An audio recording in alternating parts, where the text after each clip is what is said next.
Well, Gracie, things are going to look a lot different this year for spring break. There's an increased police presence here in Miami Beach because last year there were 2 deaths and over 500 arrests. So now the city is cracking down on spring breakers. But when the current city commission took office in 2022, they took initiative, and now they hope to revitalize this historic location.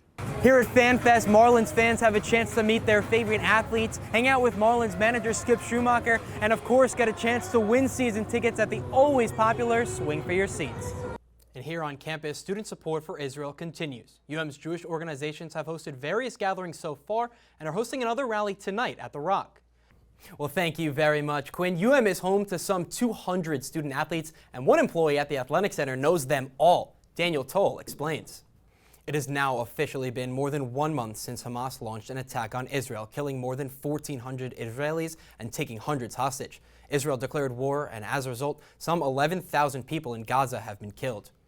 A White House official said earlier today that Israel will now hold daily 4-hour ceasefires to allow Palestinians to escape northern Gaza. The ceasefires will also allow more humanitarian aid to be brought into Gaza as residents lack food, water, and fuel. Biden says he's been asking for something like this for a while. Days before Thanksgiving break, it was announced that the Richter Library on campus would be suspending its 24-hour services during finals.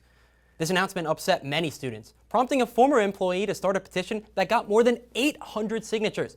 And so on Monday, the Richter Library announced it will once again be open 24/7 during finals week. Here on campus, the Hanley Democracy Center hosted a watch party for students and faculty who could not snag a ticket to the debate.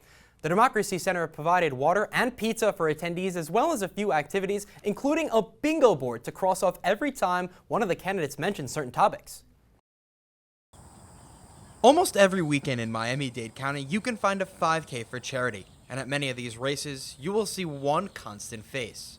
And I love running, I love helping people, and I just love to be inspiration to people. Courtney Barron is a 79-year-old retired veteran who always seems to have a smile on his face.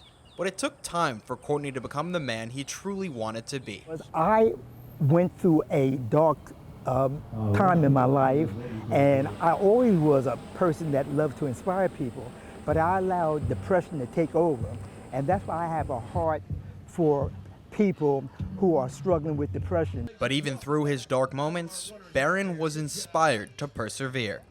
Well, I have a daughter, and I remember I called her up, she was only 5 years old, and I said, "Baby, you are a princess, you are a queen." And that was my way of trying to prepare her when she heard the news that Daddy committed suicide. With the winter season right around the corner, Barron understands the struggles that many people will face. We're getting near the holiday season, and the holiday season is bad for a lot of people. Those that have lost loved ones, maybe they went through a divorce. As an advocate for health and fitness, Courtney's gained 3 main nicknames over the years: the ambassador of health and fitness, the godfather of running, and his personal favorite, Mr. Inspiration. Well, see, the secret is, I'm not always on the mountain. And when I'm sometimes trying to have a pity party, I go out of my way to cheer somebody up. And automatically, you're going to cheer yourself up. So when you give it, come back. And Barron's ability to help others has not gone unnoticed. It says that he's dedicated to what he does, and that's what I should be when I grow up. You see somebody in need of help, you help them. That's why anybody joins the military, is the need to serve, to help your neighbor and your country. And that's what this is all about. And that's what it means to actually serve. Reporting for UMTV, I'm Andrew Klein. Yesterday was a special day for the Miami women's basketball team, as they hosted over 1,000 elementary school students for the team's 8th annual Elementary School Day. Every year, we be sure to do an elementary school day here with women's basketball. They love it. Oftentimes, it's one of our most attended games with thousands of kids coming and supporting. And so being able to have this day where they're able to kind of take a field trip, get out of school, but also come support Miami Hurricanes women's basketball, it's the best thing ever. The students come from multiple different schools in the Miami area with one common thing in mind: a love of Hurricanes basketball. We've looked at the roster, seen the players, talked about the importance of how amazing these athletes are, not only in their athletic ability, but how they are here as students, and it gives us something to show them to aspire to, and to know how schoolwork is important. The students each received a rally towel courtesy of the Florida Lottery, and the Hurricanes even had interactive learning opportunities for the students on the Jumbotron.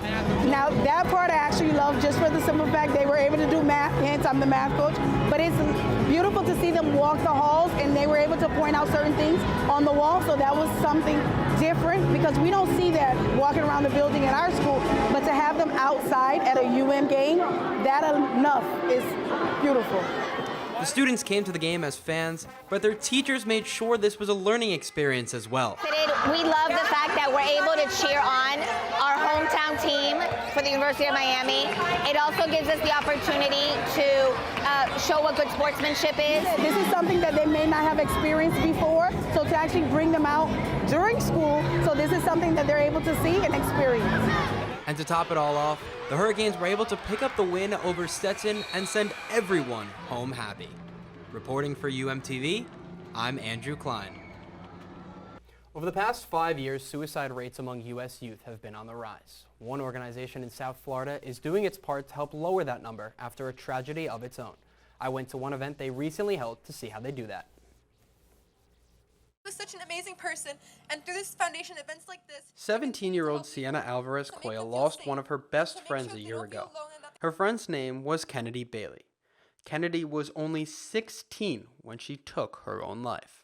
We went to school together in 7th grade, and then I'd always done 5Ks once in a while for fun. So then Kennedy and her dad just mentioned like going to a track club in Miami Gardens, and then we went and I was super nervous, but she introduced me to everything, and then we started going every day, going to meet together, practicing together, and it honestly made me fall in love with the sport. Kennedy, she was phenomenal. Personality, human being. She had a lot of friends, and she went out of her way to make people feel safe and loved and accepted. To honor Kennedy, Sienna decided to organize a 5K run in Miami a year after Kennedy's death, in September, which happens to be National Suicide Awareness Month. The event was sponsored by a foundation called the Kennedy Kids Foundation that was started by Kennedy's father, former football star Robert Bailey, to raise awareness about mental health and suicide prevention. We're here to help, and there's a lot of resources, and we don't want you going through this. We don't want families going through this. So reach out, to your parents, reach out to organizations like ourselves. More than 500 people showed up for the race on September 17th, a significantly higher turnout than originally expected. We were honestly aiming just for 150 to 200 people. Yesterday, 133 people registered last minute. It was insane.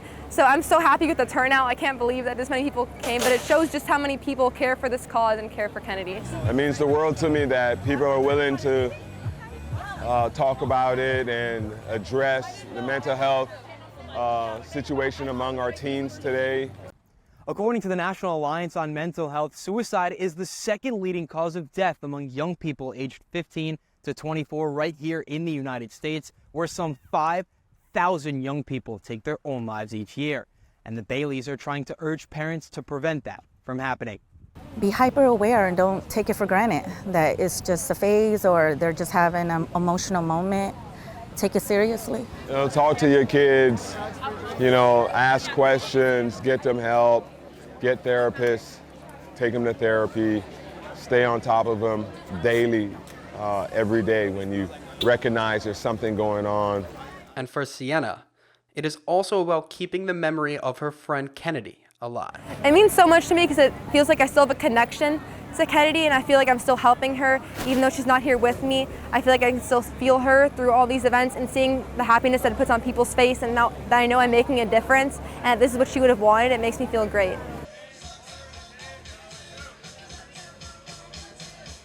The 5K was the first of many events that the foundation plans to hold in the near future. If you want to support the Kennedy Kids Foundation, you can log on and donate at kennedykids.org.